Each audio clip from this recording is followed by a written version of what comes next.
जो लोकतंत्र के लिए जीवंत धरती रही है, निश्चित रूप से हम समाज के वंचित गरीब व्यक्ति, आदिवासी व्यक्ति, जनजाति, अनुसूचित जनजातियों के कल्याण और उनको सामाजिक लक्ष्य के साथ उनको समाज की मुख्य धारा से जोड़ते हुए उनके जीवन में सामाजिक, आर्थिक और प्रशासनिक ताकत देने का काम करेंगे। मुझे आशा है कि इस 2 दिन के सम्मेलन में हम एक समागम और एक समावेशी भारत के निर्माण में किस तरीके से हमारी संसदीय समितियों की भूमिका हो सकती है, जिससे हम लोकतंत्र को सशक्त करते हुए, उनकी भागीदारी को और सशक्त करते हुए, उनके व्यापक कल्याण के विचारों को आगे बढ़ाते हुए समाज की मुख्य धारा में जोड़ना भी और जो संवैधानिक ताकत अधिकार दिया है उसकी रक्षा करते हुए उन संसदीय समितियों में व्यापक चर्चा कर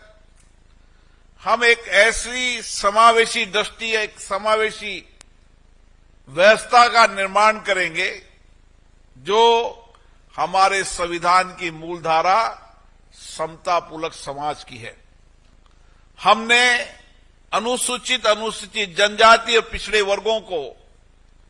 उनके अधिकार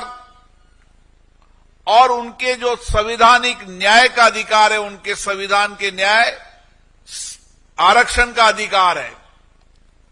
उस अधिकार को मिलाने के लिए किस तरीके की संवैधानिक व्यवस्था की है ताकि उनके हक अधिकार को हम सुरक्षित रख सकें। और इसीलिए ये अनुसूचित जनजाति की एक कमेटी, जहां पर बजट आवंटन की समीक्षा करना और बजट आवंटन के माध्यम से जो बजट SC/ST के लिए आवंटन हुआ था उसमें किस तरीके से सामाजिक आर्थिक परिवर्तन हुआ, उसकी समय समय पर समीक्षा करती है, फील्ड में जाकर उसके कामों की समीक्षा करती है और सरकारों को सुझाव भी देती है ताकि सरकार अनुसूचित जनजातियों के लिए, जनजातियों के क्षेत्र के लिए जवाब दे रहे और कार्यपालिका में पारदर्शिता है। इसलिए संसदीय समितियों की भूमिका बहुत महत्वपूर्ण होती है।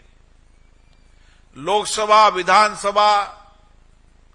हमारे चर्चा के केंद्र रहते हैं और लोकसभा, विधानसभाओं के माध्यम से ही हमने इस 75 वर्ष की यात्रा के अंदर भारत में एक समतामूलक समाज बनाने के लिए एक लंबे समय तक बाबा साहब अंबेडकर के विचारों को लेकर, एक उनके न्याय के सिद्धांतों को लेकर आगे बढ़े हैं। और इसीलिए ये सपना जब भी पूरा होगा जब हमारी प्रतिनिधि संस्थाएं, चाहे संसद हो, विधानसभा हो, पंचायतें हो, उनकी भूमिका बढ़े।